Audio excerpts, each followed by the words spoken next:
First of all, I'd like to thank everyone for coming.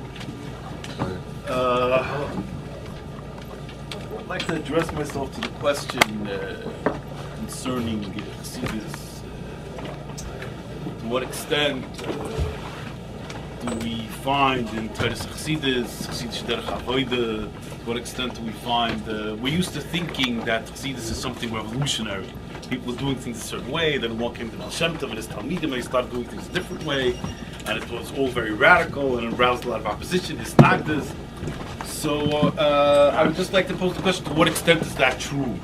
To what extent is Chassidus really a radical break from what came before? To what extent is it really basically continuous with identifiable elements in the rabbinic tradition?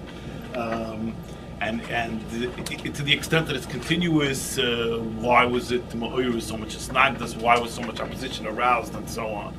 So I would like to begin with a quote concerning tefillah, prayer.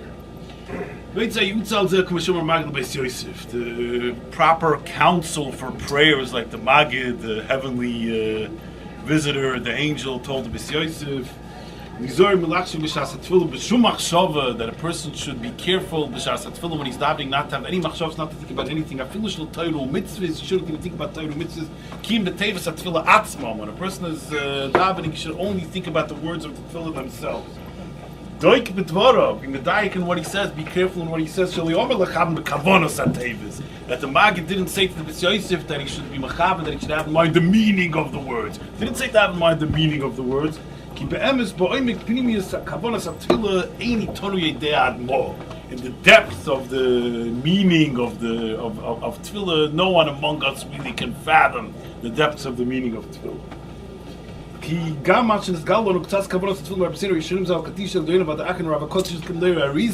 those kavanas that we have, that were given us, the intentions and meanings that were handed down to us from the rabbis of earlier generation, even including the kavanas that were handed down from the Arizal, the last kavanas, the Floyim, who gave us such wondrous kavanas, or nothing, not even a drop in the ocean, compared to the depth of the kavanas, the intentions and meanings that the Anshe Knesset Agdol, the men of the greatest number Misakna Tefillah, who put together the tefillahs, that what they put into the tefillah, any kavanas that a person can have, any kavanas, the meaning of the words, it means this, it means that, even on the most sublime level, even on the level of kavanas arizal, even on the most mystical level, any kavanas, any meditations in which a person might engage during tefillah, during prayer, even if it's on the most sublime level, mystical meditations, it still can never exhaust what is contained in the words. It can never exhaust what those who gave us those words, those who put together that version of prayer, what they put into the words. We can never exhaust that. We can never really get to that. We call Mavin Yovan, and every person would understand. Everyone was understanding. Would understand that there isn't anyone in the world who could come up with such a wondrous and awesome prayer kviyas like this. To include and to conceal within the set version of the prayer that the ways of repairing, uplifting all the worlds are included in the words of the tefillah. That's one quote I want to give. What say from my quoting? No? What say from my quoting? What? I'm quoting from Nefesh HaChaim. Right. Quoting from Nefesh HaChaim. From Nefesh HaChaim, from Chaim Velosman. So the point we're trying to make is obvious, that our friend Eli was talking last week and before about it's a big theme in Chassidus, Chassidic Kavanas, and it's one of the things that scholars make a big deal about, that the Baal Shem Tov gave a new meaning to Kavana and went away from Kavanas Arizal, that the highest level of Kavana is not necessarily a matter of specific cognitive content, not even mystical content, it's not even specific mystical meditations, but it's a kind of ecstatic, losing oneself in the words, just focusing on the words and the letters, and this is supposed to be a big Chassidic thing and a big Chassidic Chiddush, that wasn't there before. When Kavanah was just Kavanah Sarizal, to think about being Misaka this oilam and that oilam, and this chelik of Tefillah is mechuvin, is somehow corresponds with some high spiritual reality, and that part of Tefillah corresponds with some other high spiritual reality. So basically, we have a very similar thing running here in the writings of Reb Chaim Volozhin. Reb Chaim Volozhin. That the highest level of tefillah, the highest level of prayer is not to have any specific cognitive content in mind when one is praying. Not even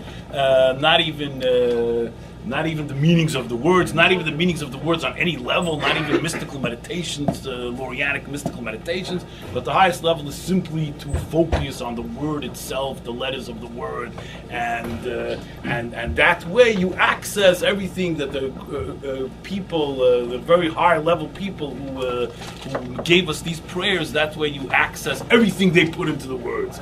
And Reb Chaim Volozhin is the great Talmud, the great disciple of the Vilna Gaon, the Gra, who was the great arch enemy, the great Misnagid, the great opponent of Chassidus. And here he is expounding a doctrine, propounding this doctrine, this procedure for prayer, and this version of kavanah, of intent, and meditative comportment during prayer, which basically seems to run along the same lines as what the Chassidim put forth. Moshe Idel, in his book Hachassidus between ecstasy and magia, Chassidus between ecstasy and magic, makes this point. So that's point number one.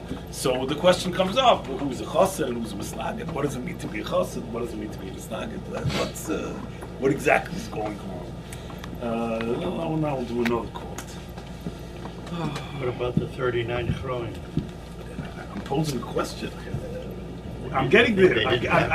They happened, but I'm saying, what's it about? What were they fighting about? Okay. What were they fighting about? Right?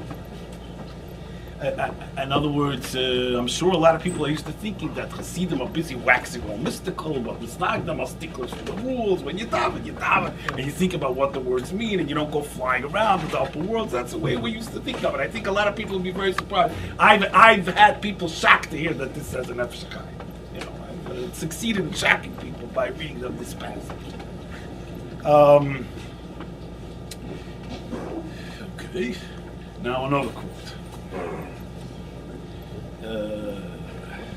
This is about Torah, the Torah given